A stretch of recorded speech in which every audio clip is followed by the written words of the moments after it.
and to keep on the top of where you are and to continue going up. Always have a willing room inside your heart to come down and to listen to the people you learn and to listen from the people which you lead.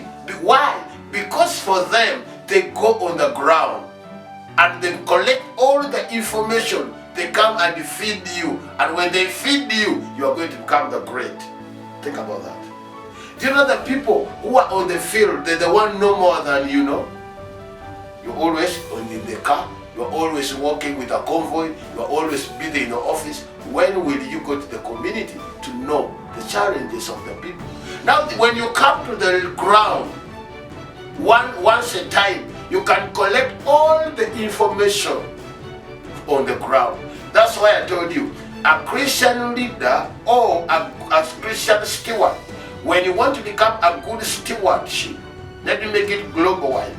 A good steward or a good leader in your leadership, we must have to be willing to learn from and to listen to those we lead, because they go down to the roots, they go down to the community, they know the challenges, they stay with them, they live with them, they walk with them. When they come, don't be arrogant and say you're a drunkard, I can't talk with you. Don't be so arrogant and say you are poor, I can't talk with you. You have no car, I can't walk with you. You can't associate with you. You are associated with the people in the office only. You are associated with the people driving only. But the challenges are down with down people on the ground. Those people you are working with them on the office, for them they go walking, and people for you are so arrogant, even when you sit in the office, even the customer, they don't want to come and buy. But those young men, they escort them, they always speak to them.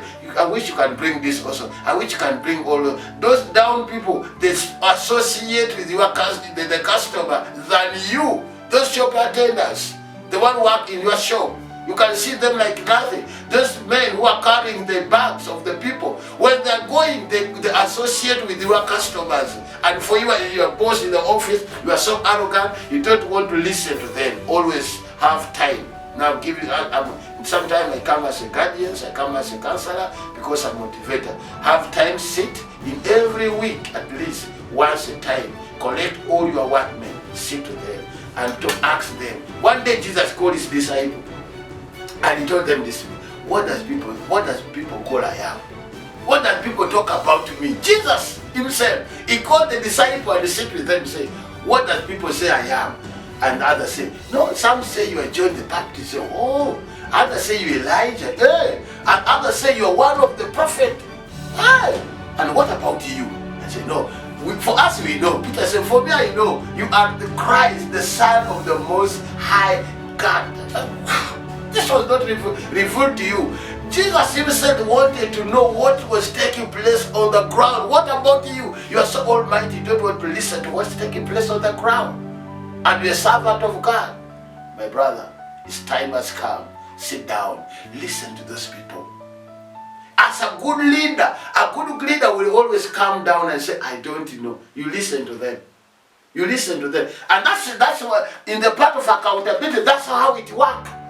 Accountability does not only to balance the money, to make a profit and loss account, where you study. That's not what I mean. Accountability, you are accountable to your shop, you are accountable to the downfalls and the increase of your shop, the business and the company, and everybody you are working upon, you are accountable to them. Sit with them. How is the thing going?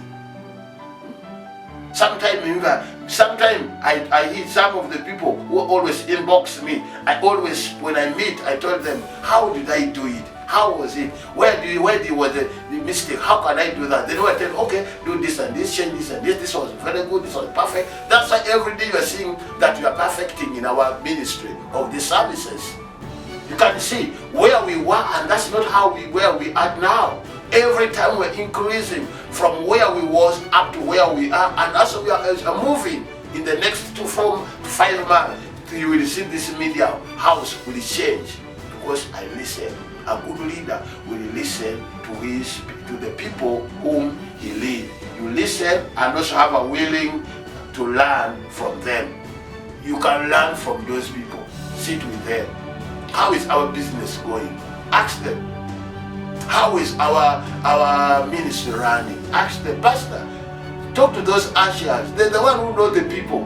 Talk to them. How is the church? Speak to them. Don't become almighty and you sit in the car with all is tinted, all the mirrors higher. You sit there, you're almighty. They just come, they carry back for you, they escort you up to your office. So that is not good. That's not good. Lead ministers. And when they're driving you, they're protecting you. Let them stop where you see those people drunk. The drunk are there. They know what's taking place in the ground. Just sit and listen to them. Call them. What are the challenge of this community? Listen to them. Learn. Even though the opposition, don't worry about the opposition side. For you, you listen and you learn. A good leader always listen. And in listening, we learn. That's why in the first lockdown, Mr. President give us the advice. I remember your word. The president said, in this lockdown, we are not fighting against the virus, but we want to listen to know where are the virus coming from, and we close those areas. That's why we was closed. That's why we are in the lockdown. We are not on the position. We are they will listen to the voice. Where is the virus coming from? When you sit down and you listen, you can learn, you can ignore. You can learn and you know exactly how challenges occur in the thing. And doing that, you're going to succeed.